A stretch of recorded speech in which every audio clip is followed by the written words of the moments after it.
Detrás de la noticia hay una solución. Adriana Amado y lo que no escuchaste en la semana. Bueno, una de las cosas que escuchamos y no escuchamos en la semana, escuchamos mucho hablar de operaciones, escuchamos mucho de hablar en off. De hecho, la misma carta de la vicepresidenta mencionaba que el vocero presidencial hacía operaciones en off. Y yo me preguntaba si la gente sabía. Y vos es que, yendo a buscar información, encontré que una de las principales preguntas que se hicieron en Google es ¿qué es un vocero? ¿Qué hace un vocero? Que además él dice que no fue nunca vocero, que era secretario de comunicación. Nunca fue vocero. Así que hoy quería contarles un poco, bueno, ¿qué hace un vocero presidencial y por qué nosotros tenemos esa figura desdibujada? Y también hablar, y consulté a dos colegas que están en el llano, que están en el día a día de la cobertura política, para que me ayuden a entender un poco cómo se para un periodista frente a una semana de estos agites.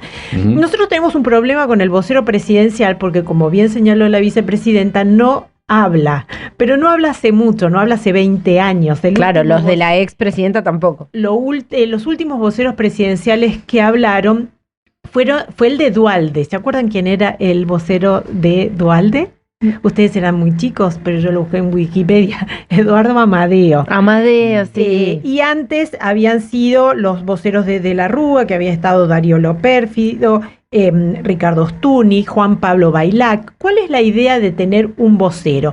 Que sustraiga un poco el desgaste de las declaraciones, pero a la vez mantenga la ciudadanía informada con la voz clara de qué es lo que está pensando en la presidencia. ¿Los voceros son los que, por ejemplo, en Estados Unidos hacen las conferencias de prensa? Exactamente, eso te iba a contar. Hoy la vocera de Biden, Psakis, que era además la vocera de Obama, y ellos son los encargados de dar la conferencia de prensa. Incluso te digo más, en Estados Unidos y en Europa se ve mal que sea el presidente que dé una conferencia de prensa o que haga declaraciones. Porque es muy desgastante, claro. No, primero que es desgastante, y segundo que se da en casos tan excepcionales que cuando vos ves al presidente hablando la gente se preocupa. Claro. Sí, porque la idea es que, sobre todo en una crisis, los ministros y los presidentes tienen que estar trabajando, no atendiendo a la prensa. Y hoy a la vez la prensa necesita tener información.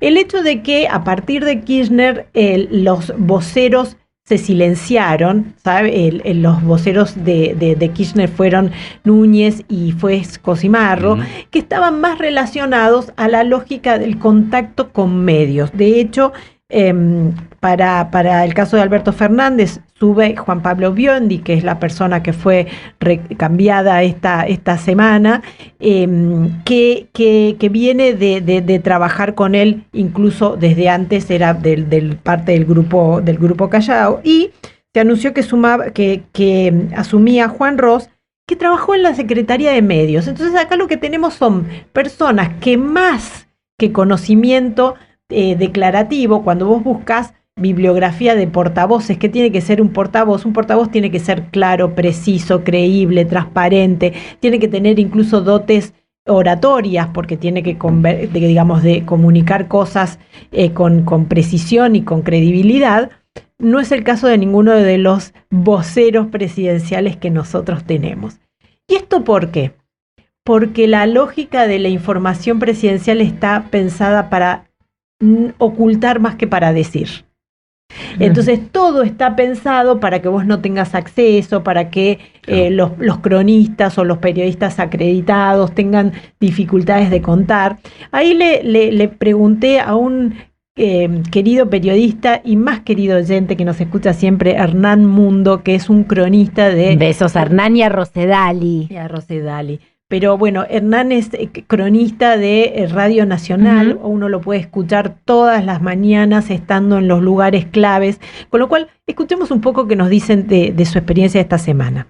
Ser periodistas acreditados en Casa Rosada y estar in situ en actos o actividades oficiales nos da ese plus de, con nuestros propios ojos, poder observar y acceder a expresiones, gestos y situaciones que, por supuesto, van más allá de una gacetilla, la foto o el video difundido como la versión oficial de los hechos. En estos tiempos y sobre todo en los últimos días, últimas semanas, la relación con las fuentes, digamos que se ha vuelto bastante compleja y poco fluida. Por ejemplo, con la negativa de hechos que realmente se produjeron y no se ha aportado claridad para despejar rumores, por sobre todas las cosas. La ausencia de conferencias de prensa, digamos que también contribuye a hacer crecer la incertidumbre, también con silencios muy prolongados, diría demasiado. Y por supuesto esperamos que, con toda sinceridad, esta tendencia cambie en algún momento, en los próximos días, en las próximas horas. Bueno, acá un poco lo que nos plantea Hernán, y esto es bueno que la audiencia lo sepa. A veces hay como cierta frustración diciendo, pero ¿por qué no cuentan? ¿Por qué no van y preguntan? ¿Por qué no? Digo, los periodistas estamos en estos tiempos en el mismo acceso a la información que tiene un ciudadano corriente. Claro. Es la declaración del Twitter. Obviamente hay un grupo de periodistas que quizás tiene acceso privilegiado, pero a veces no sirve, como decíamos del caso de las elecciones primarias del domingo 12. ¿Qué pasó ahí? La versión oficial, aquella información que llegaba a los teléfonos privilegiados con el WhatsApp directo a ciertas fuentes, estaba errada.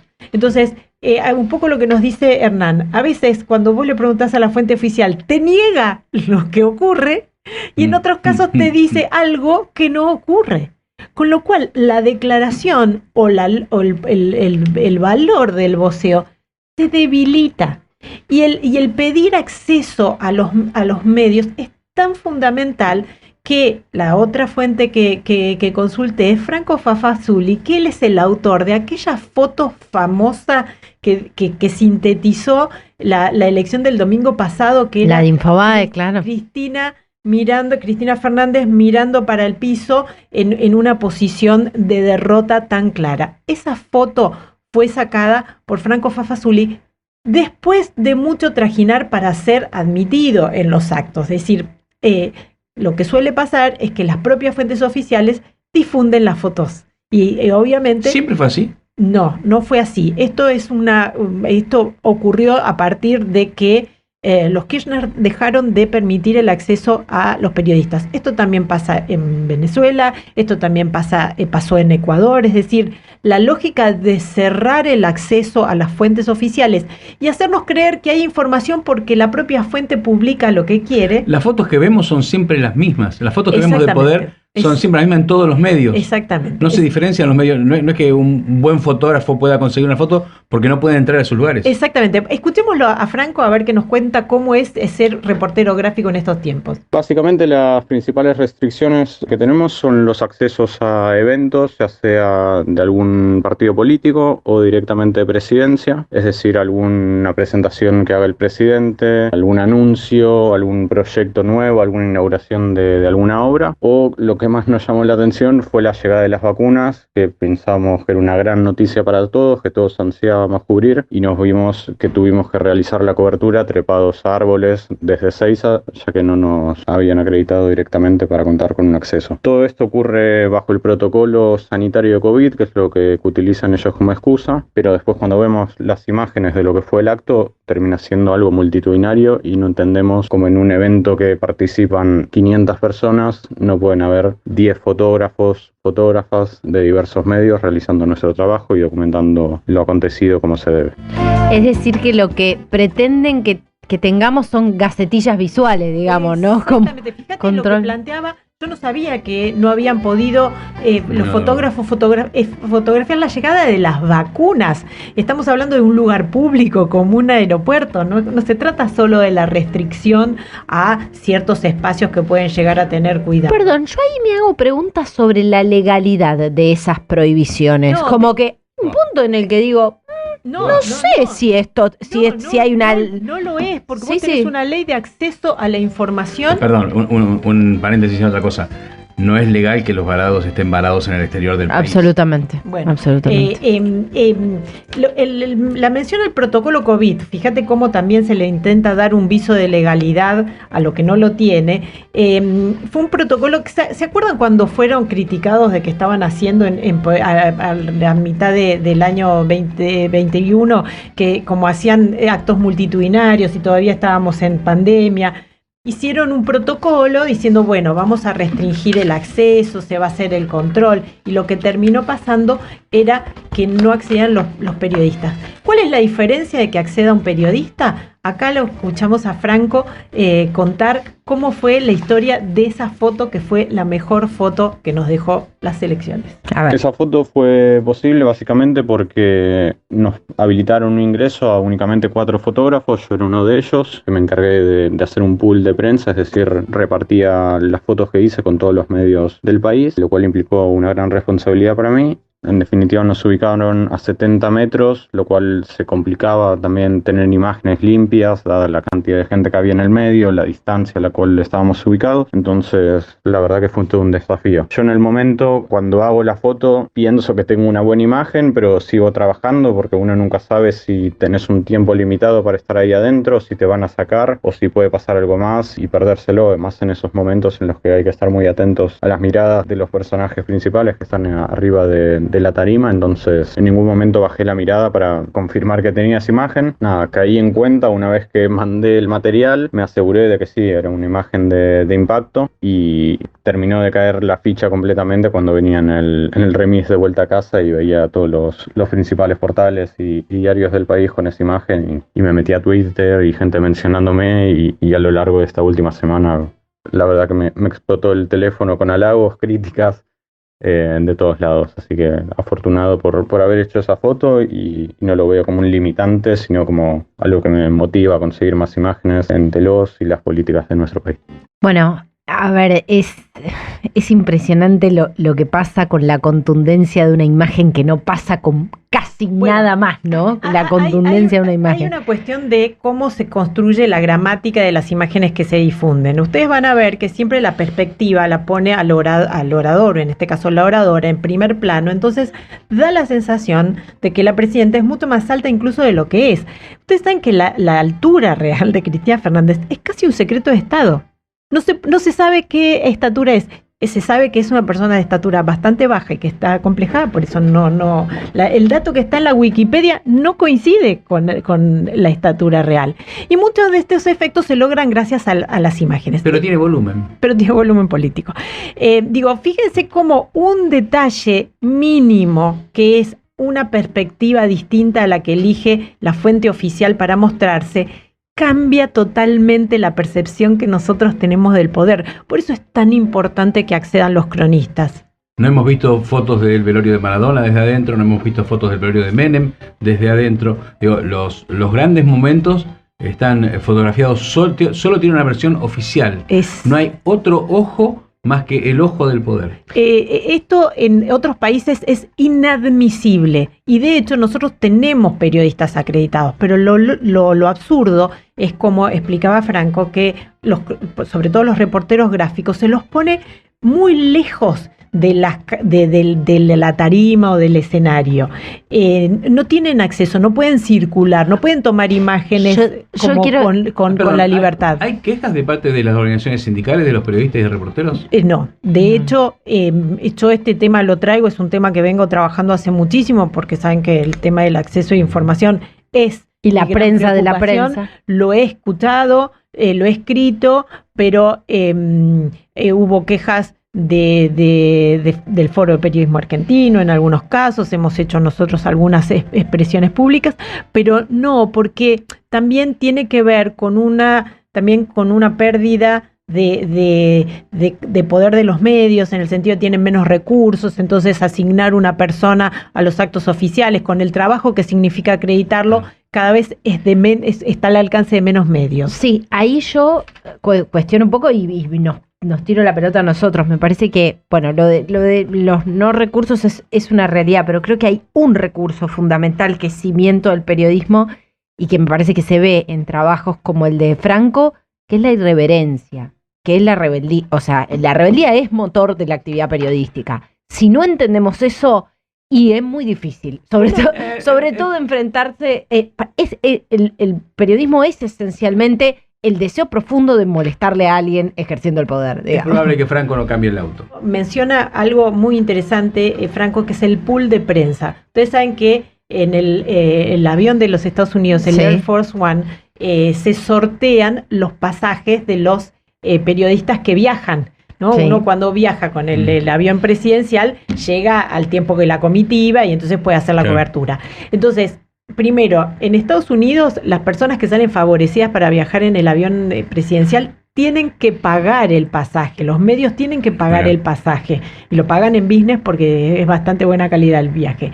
Y segundo, todos los que viajan cubren para todos los demás, es decir, aquellos que tienen la posibilidad del acceso, lo hacen en nombre de todos. Esto quiero destacarlo porque lo que hizo Franco es, él fue de los 4 periodistas que pudo entrar, entonces comparte la cobertura con el resto de los medios. Tiene un valor enorme. Vuelvo a esta idea, ¿no? Que una foto así solo se capta entendiendo que el periodismo, el fotoperiodismo, en este caso, es el cimiento de la actividad periodística es la irreverencia, es un espíritu de rebeldía. No hay otra forma de pensarlo. No hay de verdad otra forma de pensarlo si pensás en los trabajos periodísticos que han cambiado la historia de nuestro oficio.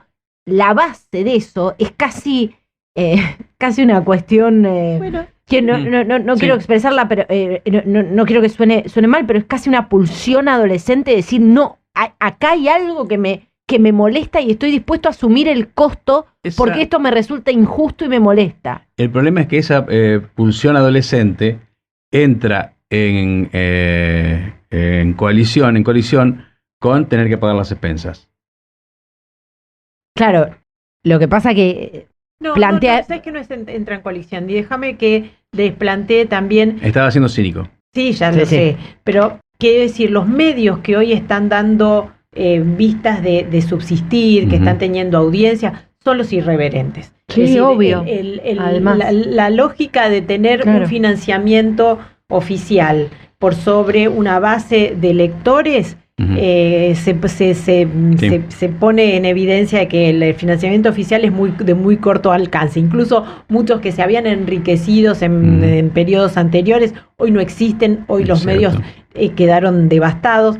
Entonces, creo que también está bueno para que el oyente entienda que cuando ellos dan el apoyo a un medio, cuando compran un diario, cuando escuchan una audiencia o un canal, de alguna manera están generando una ratificación positiva de ese tipo de periodismo. Quienes les interesen estos temas pueden conseguir la serie West Wing, ¿no? El ala oeste, la famosa serie que hablaba de cómo se manejaba la Casa Blanca, digamos, una serie que es del 2006, me parece, en adelante, son 8 temporadas que son muy buenas y que se describe todo esto. Se describe el avión con los periodistas, exactamente. Las conferencias de prensa, digamos, y la relación que había, que como estaba mediatizada justamente por la persona que habla en las conferencias de prensa, digamos, elimina la cuestión esta de siempre sospechada de los sobres y de los periodistas que cambian los sobres. Exactamente. Y les recomiendo además VIP, que es una serie de HBO que toca todo esto en parodia. Que el presidente elogió, recuerdan ustedes, en algún momento, en instancias de la campaña presidencial en aquel momento. Es que toca todos estos temas en parodia. El jefe de prensa de la vicepresidenta, que termina siendo presidenta por abandono del presidente, es muy gracioso y se parece bastante a estos personajes que estamos viendo ahora, tratando de operar sin conocimiento del tema, tratando de decir, operar significa, y esto nos queda pendiente de decir, cuando el vocero o una fuente llama a otro y trata de influir para condicionar. Trata de influir en lo que el periodista tiene para informar.